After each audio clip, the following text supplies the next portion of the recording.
Di Kepulauan Maluku, pohon pala tumbuh subur menyelimuti banyak wilayah, rempah yang dulu menjadi rebutan dunia. Lebih dari sekedar sejarah, pala menyimpan banyak makna tentang keseimbangan hutan yang dijaga, alam yang terus dirawat, tradisi yang diwariskan, dan ekonomi masyarakat yang tumbuh di setiap butirnya.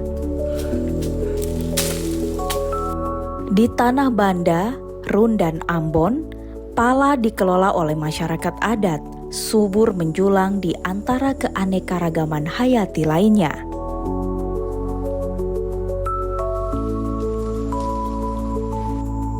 Tumbuh bersama waktu, dirawat dengan pengetahuan yang diwariskan lintas generasi.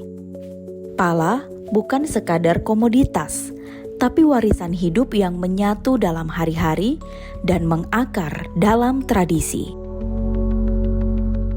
Kita di kampung kan hanya merawat itu pakai pameri manual saja itu.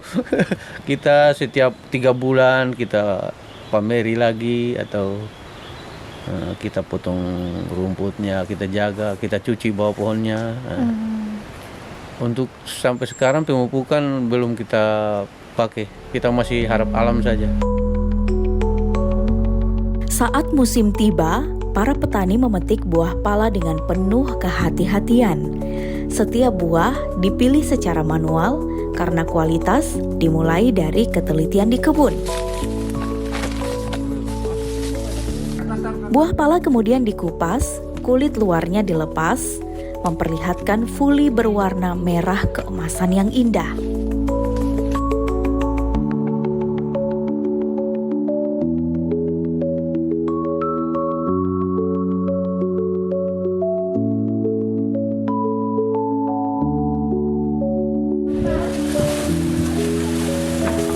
Proses berlanjut dengan pengeringan. Pala dijemur menggunakan rumah pengering, memanfaatkan sinar matahari alami. Setelah kering, biji pala dikupas, lalu pala dijual melalui koperasi atau langsung ke gudang Kobumi.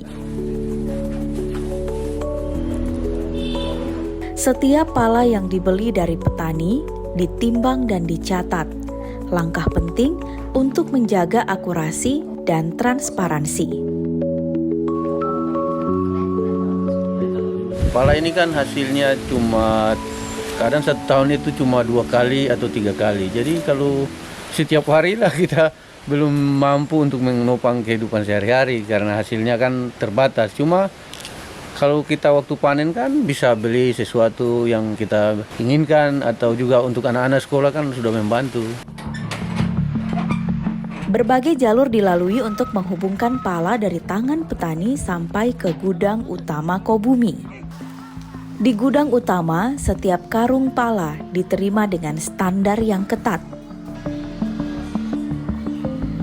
Kalau dia masa panen semakin banyak, dalam 1 bulan bisa sampai 20 ton, bisa lebih dari itu. Kalau ambil dari petani kita nggak ada kualitas tertentu karena kita kan bayarnya ke petani itu sesuai dengan kualitas yang mereka miliki. Kalau kita kasih grade, karena kita nggak bisa karena petani itu kan belum tentu semua mengerti akan ini proses produksi yang benar. Nah, sambil berjalan kita mengajari mereka, mengajak yuk kita bagaimana kamu bisa dapat harga yang bagus tuh dengan cara produksi kayak begini, cara pasca panen yang kayak begini. Nah, dengan begitu kan mereka akan mengikuti, lama-kelamaan hasil produksinya juga semakin baik. Kalau kita itu kita sortir, jadi kita sortir pala yang gradenya 1, 2, dan 3. Nanti kita pisahkan berdasarkan daerahnya, tanggal masuknya, sama petaninya. Jadi tiap grade itu ada ininya, ada datanya sendiri-sendiri. Proses sortir menentukan kelas kualitas pala. Hanya yang terbaik yang akan melanjutkan ke tahap berikutnya. Untuk menjamin keamanan pangan, setiap sesi diuji menggunakan sinar ultraviolet guna mendeteksi aflatoksin. Ini adalah bagian dari komitmen terhadap konsumen, karena kualitas bukan hanya soal rasa, tapi juga keamanan.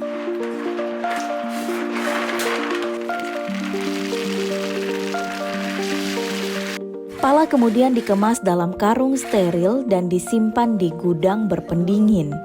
Suhu dan kelembaban dijaga stabil demi memastikan pala tetap harum dan bermutu hingga akhir perjalanan. Sebelum dikirim, dilakukan fumigasi. Ini adalah proses perlindungan terakhir terhadap hama tanpa mengganggu kualitas alami pala.